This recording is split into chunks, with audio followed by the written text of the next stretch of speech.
Krishna welcome you all in the class. तो आज की क्लास में आप सभी का बहुत बहुत स्वागत है। हम पढ़ रहे हैं आत्म साक्षात्कार का विज्ञान। तो शिल प्रपात की बहुत ही सुंदर बुक है। इसमें शिल प्रपात का जो है वो कन्वर्सेशन है, बातचीत है, जिसमें बहुत ही इम्पोर्टेंट जो टॉपिक है वो डिस्कस किए गए हैं। तो यहाँ पे हमने पिछली बार पढ़ा था, अच्छा ये किया था, कृष्ण भावनामृति हमारी मौलिक चेतना है। ये वाला चैप्टर हमने कंप्लीट किया था। उसके बाद जो है हमारा जो थर्ड चैप्टर है, पुनर्जीव जन्म और उससे परे, है ना, कि पुनर्जन्म होता है कि नहीं होता है, या उस अब जब जन्म होता है या क्या होता है, तो मृत्यु के परे कुछ है कि नहीं है। ये भी बहुत अच्छा जो है लंदन में शिल प्रभुपाद ने जो है वो माइक के साथ कन्वर्सेशन किया था। तो ये भी बहुत सुंदर है। इसमें हमें कई सिद्धांत सीखने को मिलेंगे, है ना, और बहुत इंटरेस्टिंग है ना, कि रीबर्थ होता है कि नहीं, है ना। तो आइए इस कन्वर्सेशन को पढ़ेंगे। तो ये श्री भगवान कौन है, क्या है, देखिए कितना सुंदर टॉपिक है ना, कि भगवान है कौन, तो ये जानना होगा हमें शास्त्र के अनुसार। तो आइए देखते हैं। नमो विष्णुपादाय कृष्ण प्रेष्ठाय भूतले श्रीमते भक्ति वेदांत स्वामी इति नामिने नमस्ते सारस्वती देवी गौरवाणी प्रचारिणे निर्विशेष शून्यवादी पाश्चात्य शितारिणे। प्रेम से कहो जय श्री कृष्ण चैतन्य प्रभु नित्यानंद श्री अद्वैत गदाधर शिवसादि गौर भक्त वृंद। हरे कृष्णा कृष्ण कृष्णा हरे हरे, हरे राम राम राम हरे हरे। यस। इस कृष्ण भावनामृत अभियान का उद्देश्य है भगवान का नाम, यश, लीला, सौंदर्य एवं उनके प्रेम का प्रसार करना। मानव समाज को पूर्ण ज्ञान प्रदान करने के लिए ही इस कृष्ण भावनामृत अभियान का आरंभ किया गया है। देवियों और सज्जनों, आप लोगों ने इस कृष्ण भावनामृत अर्थात कृष्ण भक्ति के अभियान में सम्मिलित होने की जो कृपा की है, उसके लिए मैं आपका अत्यंत आभारी हूँ। न्यूयॉर्क में जब इस संघ का सन 1966 में पंजीकरण किया गया था, तब एक मित्र ने परामर्श दिया था कि इसका नाम भगवत भावनामृत होना चाहिए। उन्होंने सोचा कि कृष्ण नाम सांप्रदायिक है। शब्दकोश भी यही कहता है कि कृष्ण हिंदुओं के भगवान का नाम है, परंतु वास्तविकता तो यह है कि श्री भगवान का यदि कोई नाम हो सकता है तो वह नाम कृष्ण ही है। वास्तव में श्री भगवान का कोई विशेष नाम नहीं है। यह कहने का हमारा अभिप्राय अर्थ यह है कि कोई यह नहीं जानता कि उसके कितने नाम हैं। श्री भगवान अनंत हैं, अतः उनके नाम भी अनंत होने चाहिए। इसलिए हमारा प्रयोजन एक नाम से सिद्ध नहीं हो सकता। उदाहरण के लिए श्री कृष्ण को कभी कभी कभी यशोदानंदन, देवकी नंदन, वसुदेव नंदन तथा नंद नंदन कहा जाता है। अर्थात वे यशोदा मैया, मैया, देवकी जी श्री वसुदेव या नंद महाराज के पुत्र हैं। कभी कभी वे पार्थ सारथी कहलाते हैं, जो यह दिखलाता है कि उन्होंने अर्जुन के सारथी के रूप में कार्य किया था। कभी कभी अर्जुन को पार्थ कहा जाता है, अर्थात प्रथा कुंती के पुत्र। श्री भगवान अपने अनेक भक्तों के साथ अनेक अनेक प्रकार का व्यवहार करते हैं, और उन व्यवहारों के अनुसार भी भगवान का एक विशेष नाम हो जाता है। किंतु श्री भगवान के असंख्य भक्तगण हैं, और उन भक्तगणों के साथ उनके असंख्य संबंध हैं, अतः उनके असंख्य नाम भी हैं। इसी प्रकार हम किसी एक पर ही अड़े नहीं रह सकते, परंतु कृष्ण नाम का अर्थ है सर्व आकर्षक। भगवान सभी को आकर्षित करते हैं, यही भगवान की परिभाषा है। हमने भगवान श्री कृष्ण के अनेक अनेक चित्रों के दर्शन किए हैं, और उनमें देखा है कि वे श्री कृष्ण वृंदावन में गायें, बछड़े, पशु, पक्षी, वृक्ष, यहाँ तक कि जल को भी आकर्षित करते हैं। गोप बालक, गोपियां, नंद महाराज, पांडव और समस्त मानव समाज ही कृष्ण के प्रति आकर्षित हैं। इसलिए यदि भगवान को कोई विशिष्ट नाम दिया जा सकता है तो वह नाम है कृष्ण। वैदिक साहित्य के रचयिता शील व्यास देव के पिता महर्षि पराशर ने भगवान की निम्न परिभाषा दी है। ऐश्वर्य समग्रस्य वीर्यस्य यशस् श्रियः ज्ञान वैराग्य वैशेषणाम भंग इति गणा। विष्णु पुराण 6.5.47। इस प्रकार पराशर मुनि की परिभाषा के अनुसार भगवान उन्हें कहा जाता है जो षट ऐश्वर्यों से परिपूर्ण हैं। जिनके पास पूर्ण बल, यश, श्री, धन, ज्ञान, सौंदर्य और वैराग्य है। श्री भगवान सभी प्रकार की संपत्ति के स्वामी हैं। इस संसार में अनेक धनवान व्यक्ति हैं, परंतु उनमें से कोई भी यह घोषणा या दावा नहीं कर सकता कि उसके पास धन का समस्त भंडार है। ना ही कोई यह घोषित कर सकता है कि उनसे बढ़कर कोई धनवान नहीं है। श्रीमद् भागवत से किंतु हम यह समझते हैं कि जब भगवान श्री कृष्ण इस पृथ्वी पर उपस्थित थे, तो उनके 16,108 पत्नियां थीं और वे कमरों में हाथी दांत और स्वर्ण के और सभी संगमरमर से बने रत्नों से जड़े हुए राजमहलों में निवास करती थीं। कमरों में हाथी दांत और स्वर्ण के आसन थे और अतुल वैभव स्थान स्थान पर बिखरा पड़ा था।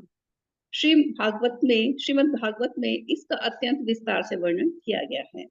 मानव समाज के इतिहास में हम किसी को भी ऐसा नहीं पा सकते कि जिनके 16,000 पत्नियां या 16,000 राजमहल हों, और ऐसा भी नहीं कि श्री कृष्ण एक पत्नी के पास एक दिन, दूसरी पत्नी के पास दूसरे दिन जाते रहे हों। जी नहीं, वे एक ही साथ व्यक्तिगत रूप से प्रत्येक महल में विद्यमान रहते थे। इसका अर्थ यह हुआ कि उन्होंने 16,108 स्वरूपों में अपना विस्तार किया था। एक साधारण मनुष्य के लिए यह कार्य भले ही असंभव हो, परंतु श्री भगवान के लिए बिल्कुल भी कठिन नहीं है। यदि भगवान अनंत हैं, तो वे अपने अनंत रूपों में विस्तार कर सकते हैं। नहीं तो अनंत शब्द का कोई अर्थ नहीं रह जाता। श्री भगवान सर्वशक्तिमान हैं। वे 16,000 तो क्या 16 लाख पत्नियों का भी निर्वाह कर सकते हैं। फिर भी उन्हें कोई कठिनाई नहीं होती, अन्यथा सर्वशक्तिमान शब्द का कोई अर्थ नहीं। ये सभी वस्तुएं आकर्षण उत्पन्न करने वाली हैं। इस भौतिक जगत में हमें अनुभव है, यदि कोई मनुष्य अत्यंत धनवान है, तो वह आकर्षक भी बन जाता है। उदाहरण के लिए भारतवर्ष में टाटा और बिरला अपनी संपत्ति के कारण लोगों के प्रबल आकर्षण के पात्र हैं।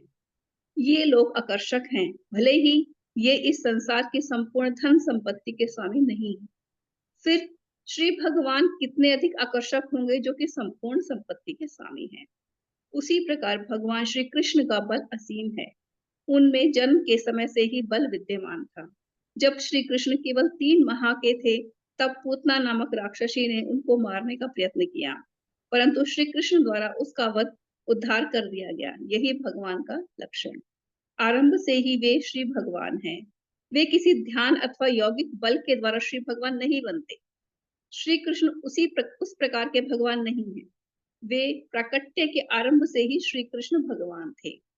भगवान श्री कृष्ण का यश भी असीम है। निसंदेह हम कृष्ण भक्त हैं, अतः हम उनको जानते हैं और उनका यशोगान करते हैं। परंतु हमारे अतिरिक्त इस संसार में लाखों व्यक्ति हैं जो कि श्रीमद् भगवत गीता के यश से सुपरिचित हैं। विश्व के सभी देशों में दार्शनिक, मनोवैज्ञानिक और धार्मिक लोगों के द्वारा भगवत गीता का अध्ययन किया जाता है। यह भी सत्य है कि हमारी श्रीमद् भगवत गीता के यथारूप का विक्रय दिन प्रतिदिन बढ़ता जा रहा है। इसका मुख्य कारण यही है कि यह विशेष संस्करण विशुद्ध स्वर्ण के समान है। भगवत गीता में अनेक अनेक संस्करण हुए हैं, परंतु वे शुद्ध नहीं हैं। हमारी गीता का अधिक विक्रय इसलिए हो रहा है क्योंकि हम श्रीमद् भगवत गीता यथारूप प्रस्तुत कर रहे हैं। श्रीमद् भगवत गीता का यश श्री कृष्ण का ही यश है। सौंदर्य एक अन्य ऐश्वर्य है जो श्री थैंक यू कृष्ण में माता जी, असीम यहाँ है। तक हम लोग पहले समझते हैं। तो देखिए, ठीक बहुत ही सुंदर बात है। अभी हमने पढ़ा कि कृष्ण भावनामृत जो है वही हमारा मूल चेतना है ना। तो यानी हमें अगर कोई कार्य करते हैं, लेकिन अगर हम वो कृष्ण भावना भावित नहीं है, तो सभी कार्य कैसे होते हैं, उसका सिद्धि नहीं प्राप्त होती, उसका रिजल्ट नहीं मिलता, है ना। तो कृष्ण भावनामृत होना बहुत जरूरी है ना। हम अगर ज्ञानी हैं, कर्मयोगी हैं, ध्यानी हैं, सिद्धि हैं, बुद्धिमान हैं, है ना, डॉक्टर हैं, इंजीनियर हैं, कोई भी हमारे पास स्किल है, अगर हम उसको कृष्ण भावना भावित नहीं करते, तो उस सिद्धि का या उस कार्य का कोई भी महत्व नहीं होता, बंधन का कारण होता है। तो यहाँ पे हम इतने बारे कृष्ण के बारे में ये है वो है से बात की जा रही है। तो अब शिल प्रपात जो है बड़ा इंपॉर्टेंट टॉपिक लेके डिस्कशन कर रहे हैं कि ये जो भगवान शब्द हम यूज कर रहे हैं कि कृष्ण, श्री कृष्ण भगवान, तो ये डिफाइंड करना होगा। मेरे जैसे मान लीजिए प्रभुपाद क्या कह रहे हैं कि मेरे या आपके कहने से हम भगवान को नहीं डिफाइन कर सकते। तो जिसको जो अच्छा लगेगा फिर वो उसको हर भगवान बना देता है। आजकल आप देखते होंगे, है ना, कि एक क्रिकेटर भी भगवान बन जाता है। है ना, एक एक्टर है अगर बहुत फेमस है तो वो भी भगवान बन जाता है ना। आए गए हर दिन एक साधु संत पैदा होते हैं और वो भगवान बन जाते हैं, है ना। तो भारत में तो बहुत आम बात है। इसीलिए शिल प्रपात कह रहे हैं कि हमारे या आपके कहने से कोई भगवान नहीं को, तो भगवान को डिफाइन कैसे किया जाए।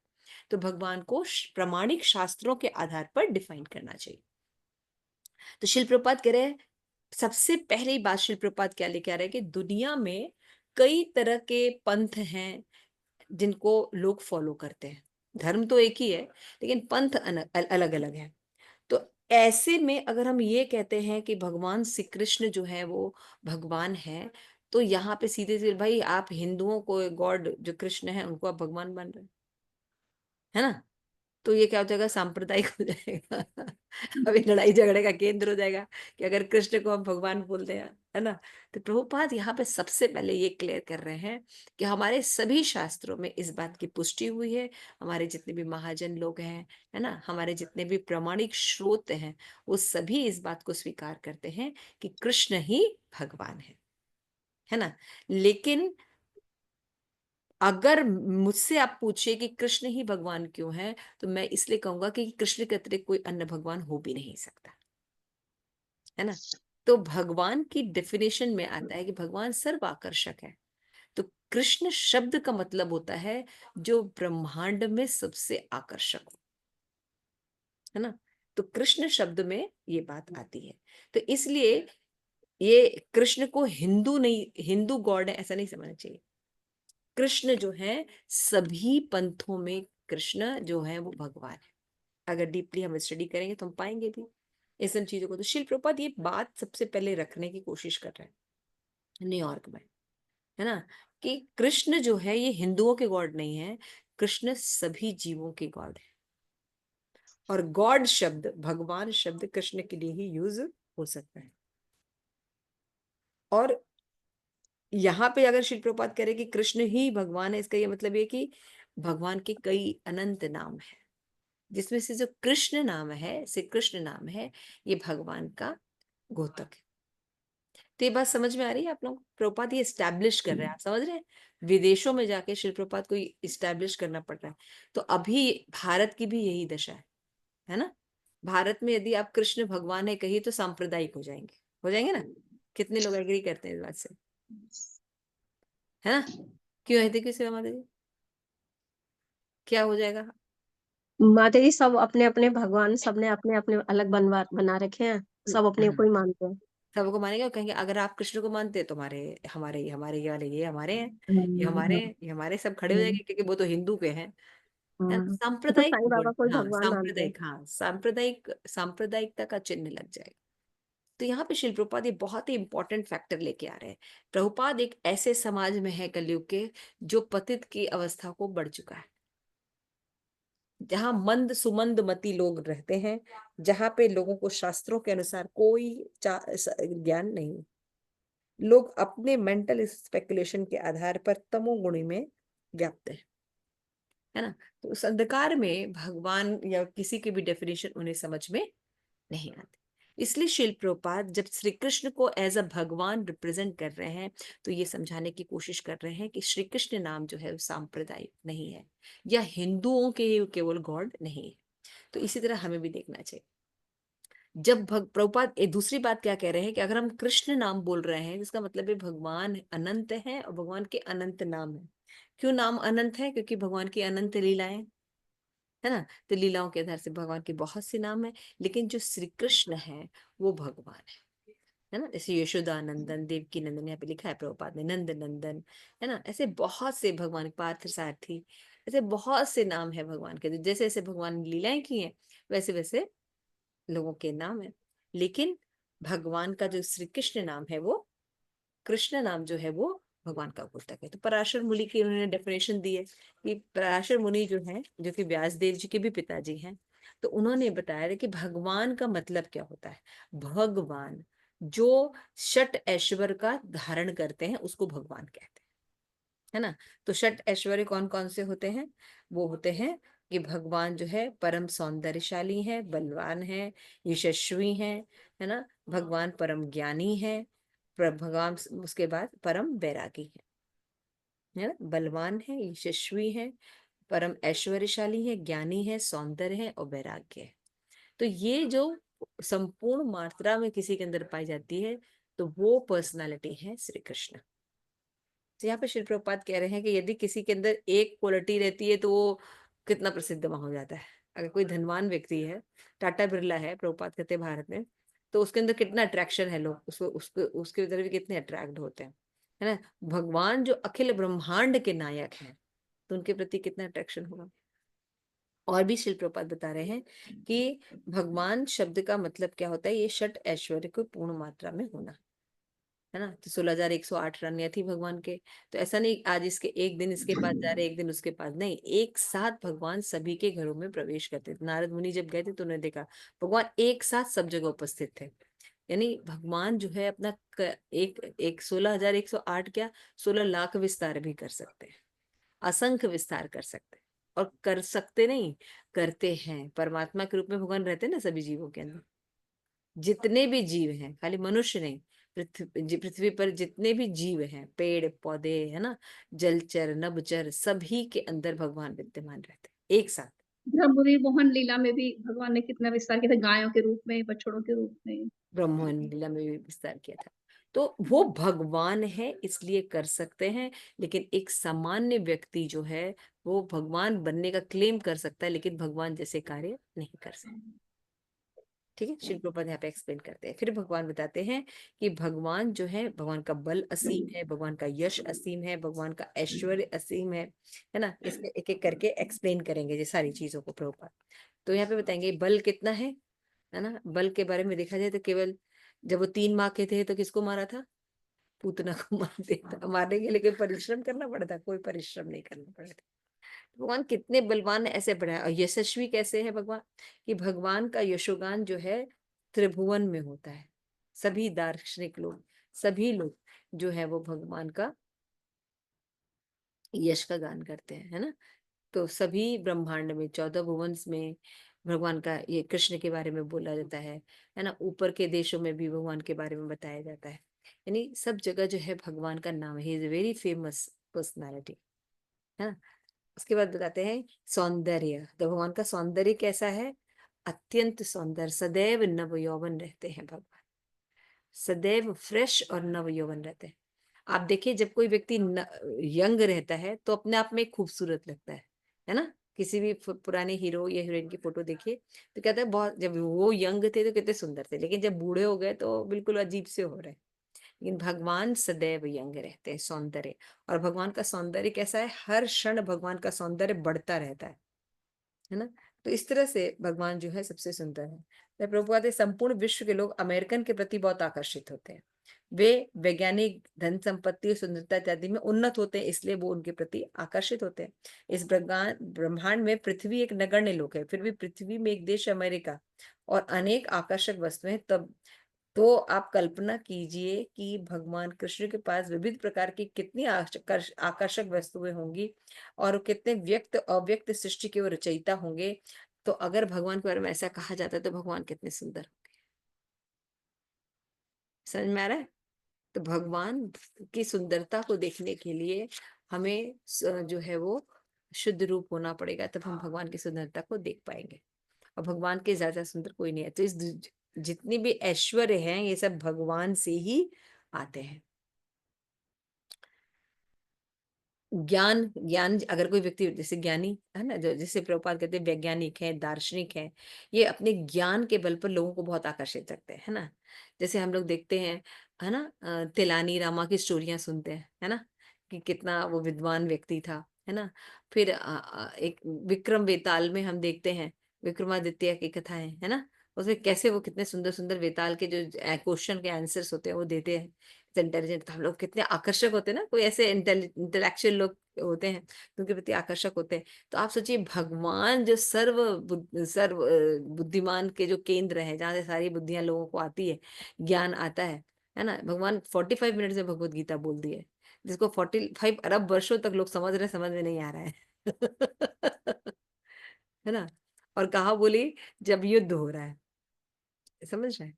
तो इस तरह से हम देख सकते हैं कि भगवान का जो ज्ञान है वो असीम है। तो भगवान जो है सबसे ज्यादा ज्ञानी है। तो इसलिए भगवान के कर्मों के अनुसार उनके अनेक नाम है, परंतु भगवान का ऐश्वर्य जो है वो असीम है ना। तो श्री कृष्ण जो है, श्री कृष्ण भावनामृत का जो अभिमान प्रभुपाद कह रहे हैं कि ये जो कृष्ण भावनामृत आंदोलन हमने चलाया, इसका उद्देश्य यही है कि ये समझाना कि जितने प्रकार के यश हैं, लीला है, सौंदर्य है, ज्ञान है ना, ये सब किसके किसके स्रोत कौन है? कृष्ण। क्योंकि ऐसा प्रमाणिक शास्त्रों में लिखा है, आचार्य बताते हैं, और हमको ये समझना चाहिए कि ये सत्य है। भगवान जो है सबके केंद्र है। हमें बताते हैं इस संसार के अनेक वस्तुएं हैं, सभी कृष्ण में निहित है। इस भौतिक जगत की सबसे प्रमुख जो बलवान चीज है वो काम है ना। और काम का किसका रूप है? प्रेम का विकृत रूप। तो काम जब इतना आकर्षक है तो प्रेम कितना आकर्षक होगा, है ना। जब काम का विकृत रूप है प्रेम का, वो इतना आकर्षक है जगत में कि पूरी दुनिया उसी में मुग्ध है। तो आप सोचिए प्रेम जो करते होंगे भगवान से वो कितना आकर्षक। तभी बता रहे हैं, जैसे बता रहे हैं, दुकान की खिड़कियों में से हमने पुतले देखते हैं, किंतु कोई भी उनकी परवाह नहीं करता, क्योंकि सभी को यह ज्ञात है कि यह मिथ्या है। पुतला भले ही बहुत सुंदर हो, लेकिन वो मिथ्या होते हैं। किंतु जब लोग एक सुंदर स्त्री को देखते हैं तो उसके प्रति आकर्षित हो जाते हैं, क्योंकि वो सोचते हैं कि स्त्री अवास्तविक है। वास्तव में यह नाम मात्र का जीवन मित्र मृत है, क्योंकि शरीर जड़ पदार्थों से केवल एक नगण्य पिंड है। जैसे ही आत्मा शरीर त्याग देता है, वैसे ही स्त्रियों के नाम मात्र के सुंदर शरीर की ओर कोई ध्यान देने जैसे नहीं देता, उसी तरह इस शरीर के ऊपर भी आकर्षण खत्म हो जाता है। तो भौतिक जगत की प्रत्येक वस्तु जो है जड़ है, जड़ पदार्थ, इसमें कोई आकर्षण नहीं होता। जब इसमें आत्मा का प्रवेश परमात्मा के साथ होता है तो उसमें सौंदर्य आता है। समझ में आए? तो समस्त सौंदर्य के केंद्र भी कौन है? कृष्ण है। तो बताते हैं यहाँ पे, अभी श्लोका एक दिया गया है भगवत गीता का कि 8.20, परस्तम तस्मातु भावेन अन्यो अव्यक्त सनातन स यह स सर्वेषु भूतेषु न यस्ति न विनश्यति। यानी इस व्यक्त और अव्यक्त होने वाली जड़ प्रकृति से परे एक प्रकृति है जिसको दिव्य कहते हैं और सनातन कहते हैं, है ना। एक पराशक्ति होती है, अपराशक्ति, लेकिन भगवान कहते हैं मेरा धाम जो है चिन्मय, परा तथा अविनाशी। इस जगत के नष्ट होने के बाद भी उसका विनाश नहीं होता। भगवान ने खुद अपना भगवत ज्ञान में ये बताया है ना, अपने प्लानिटरी सिस्टम्स के बारे में बताया। तो वैज्ञानिक गण इस भौतिक जगत की लंबाई ऊंचाई की गणना का प्रयास कर रहे हैं, परंतु वो उतना सही से कुछ बता नहीं पाते, और इतना करने में भी पता नहीं कितने वर्ष पे उनको ये सब चीजें पता चली। चलिए, तब भी आप सोचिए कि वैकुंठ जगत के बारे में कैसे पता करेंगे। जिस ब्रह्मांड में हम रह रहे हैं उसको ही हम ठीक से नहीं जान पा रहे, है ना। तो इस तरह से हम जानते हैं कि जो इस भौतिक जगत से भौतिक इंद्रियों के परे जो आध्यात्मिक जगत है उनको हम कैसे समझ सकते हैं। तो सर्वाधिक प्रमाणिक श्रोत्र है भगवान श्री कृष्ण, क्योंकि वे संपूर्ण ज्ञान के भंडार है। इसलिए श्री कृष्ण से अधिक कोई बुद्धिमान नहीं है। तो भगवान कृष्ण हमें ये जानकारी देते हैं। अब जो जो सबसे बुद्धिमान व्यक्ति है वो बताते हैं कि इस भौतिक जगत के परे एक और आध्यात्मिक आकाश है, जिसमें असंख्य लोग भरे पड़े हैं। इस भौतिक सृष्टि की संपूर्ण सृष्टि के 1/4 अंश है।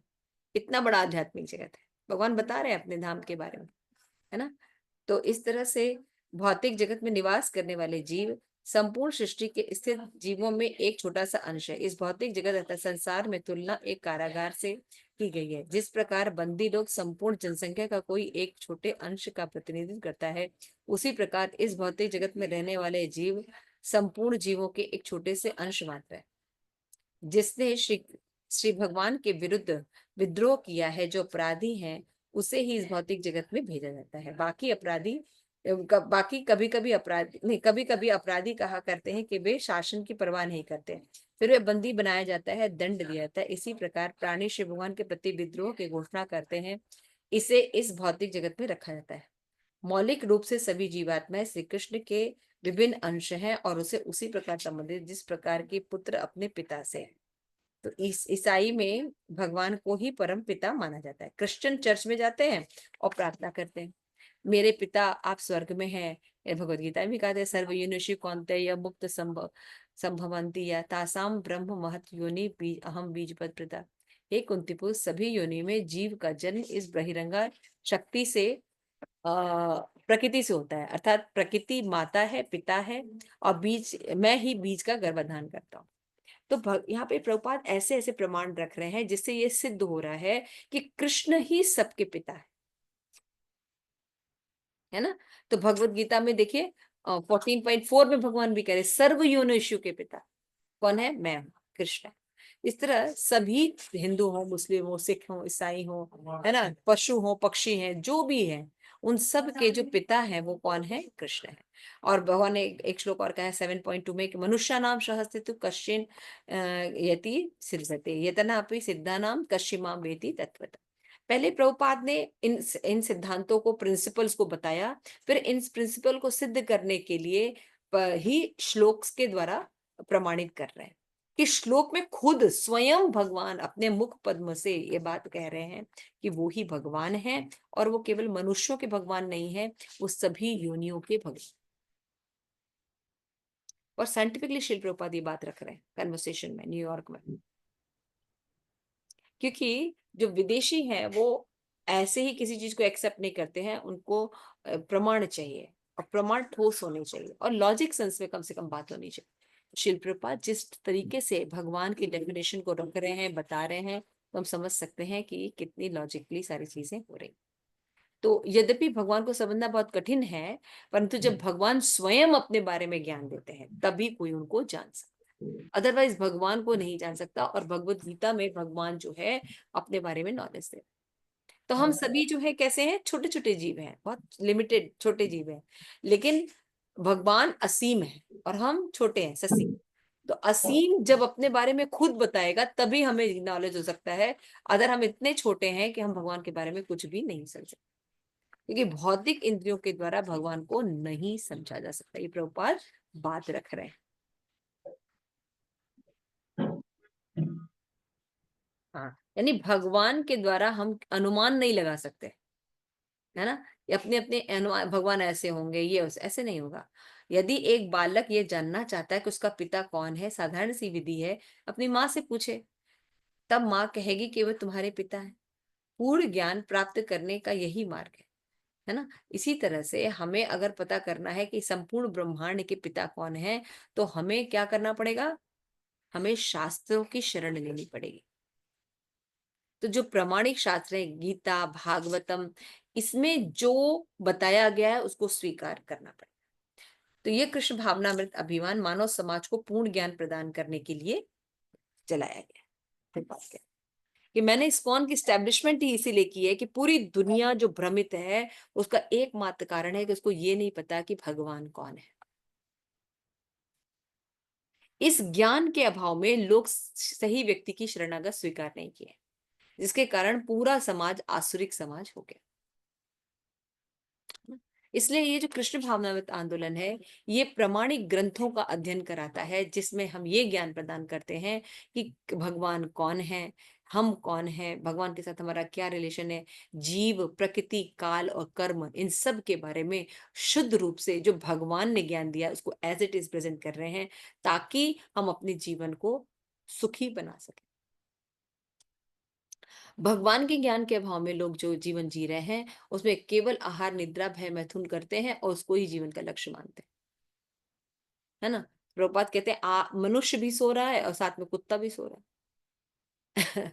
मनुष्य जो है कुत्ते का खाना खा रहा है, कुत्ता भी उसका खाना खा रहा है, और हमको लगता है हम बहुत अच्छा जीवन जी रहे हैं। नहीं, हम कोई अच्छा जीवन नहीं जिए। मनुष्य के जीवन अलग है और पशुओं का जीवन अलग है। मनुष्य का जीवन आत्म साक्षात्कार के लिए है ना, लेकिन पशु वध करके खाने के लिए नहीं है, जैसे कुत्ते बिल्ली करते हैं। मनुष्य जीवन आत्म साक्षात्कार के लिए नहीं। और इसी चीजों को समझाने के लिए ये इस्कॉन संस्था की स्थापना प्रभुपाद बार बार कह रहे हैं, मैंने की।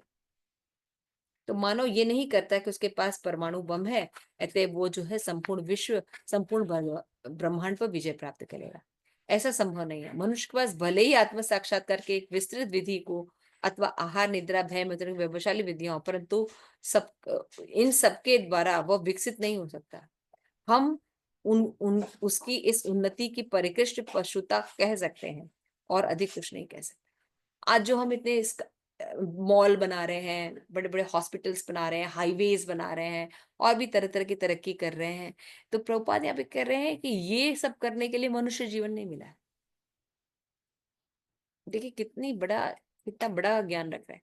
और लोग क्या हो रहे हैं, बाहर विदेश में क्या हो रहे हैं, इन सुख सुविधाओं को इकट्ठा कर रहे हैं और फ्रस्ट्रेट हो रहे हैं। आज हम भारतवासी जो विदेशों की नकल करके वो सुविधा प्राप्त करना चाह रहे हैं और सोचते हैं कि उनको सुख मिल जाएगा, अब वो लोग उसी सुख में हैं और फ्रस्ट्रेट हो रहे हैं। वो लोग भारतीय कल्चर को एक्सेप्ट कर रहे हैं क्योंकि वो समझ गए हैं कि सुख जो है ये धन वैभव में नहीं है, जड़ चीजों में सुख नहीं। सुख जब तभी मिलेगा जब आत्मा भगवान की भक्ति करेगी। देखिए, तो जो चीज हम अपने जीवन में लक्ष्य बना रहे हैं, अपने बच्चों को भी लक्ष्य बता रहे हैं, वो चीजें सुखी नहीं कर सकते। प्रभुपाद कह रहे हैं वास्तविक उन्नति क्या है ना, हम सब उन्नति करना चाहते हैं। प्रभुपाद कह रहे है क्या, क्योंकि आज हमारे लीडर्स को नहीं पता है ना। लीडर्स क्या बताते हैं, चौड़ी सड़कें मिल जाएंगी, गैस मिल जाएगा, 2,500 रुपए मिल जाएंगे, है ना, फ्री ये मिल जाएगा, फ्री वो मिल जाएगा, फ्री राशन मिल जाएगा, नौकरी मिल जाएगी, तो लोग सुखी हो रहे हैं। सुखी हो गए क्या लोग? आप लोगों का क्या कहना है, प्रेम पद्मनी माता? केवल इन चीजों से मतलब ठीक है कि कुछ क्षणिक सुख मिल सकता है, लेकिन वास्तव में सुख नहीं है। एक हाँ, क्षण के क्योंकि लिए हम पहले फोन नहीं थे तो हम ज्यादा सुखी थे। ज्यादा बिल्कुल सही बात है। एक दूसरे से रिश्ते मजबूत थे, है ना। आज बिल्कुल, नेट है, वाईफाई है, लेकिन कोई किसी को फोन रिश्ते ही नहीं खत्म करता। है। सब अपने घरों में अकेले पड़े हुए हैं, है ना, ऐसा है ना। यही बात बिल्कुल श्री ऐसे ही। प्रभुपाद रख रहे हैं।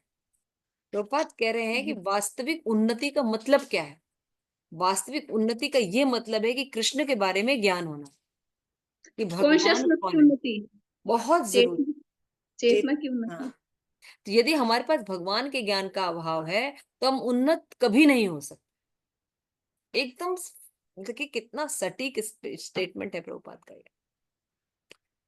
ध्रुत तो जो संत होते हैं, साधु लोग होते हैं, उनको सही मतलब पता होता है, प्रॉब्लम पता होता है, प्रॉब्लम का सोल्यूशन भी पता होता है। जो संत होते हैं वो दुनिया की प्रॉब्लम भी देख सकते हैं और दुनिया की प्रॉब्लम का सोल्यूशन क्या है ये भी देख। तो अभी जो प्रभुपाद ने इतना खांचा खींचा कि भगवान कौन है, भगवान षटैश्वर है, कैसे षटैश्वर है ये प्रूव किया, और जड़ पदार्थ कैसे हम जो समझ रहे हैं कि जड़, सब कुछ जड़ पदार्थ जो है बहुत ज्यादा, बहुत अच्छा है, ये घर घर बना लो, मकान बना लो, ये कर लो, वो कर लो, लेकिन क्या हम सुखी हैं? हम सुखी नहीं है, है ना। अगर हम आत्मा के कल्याण के लिए कार्यरत नहीं है, हम सुखी नहीं हो सकते।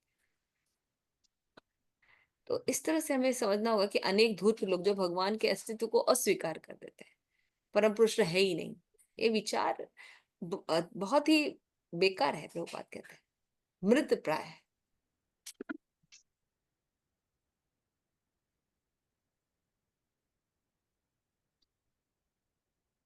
तो भगवान की आज्ञा से क्या होता है, सूरज और चंद्रमा उदित होते हैं, बताए ना। ईश्वर मिश्र भगवान के डर से जो होता है वो वायु बहती है, वर्षा होती है।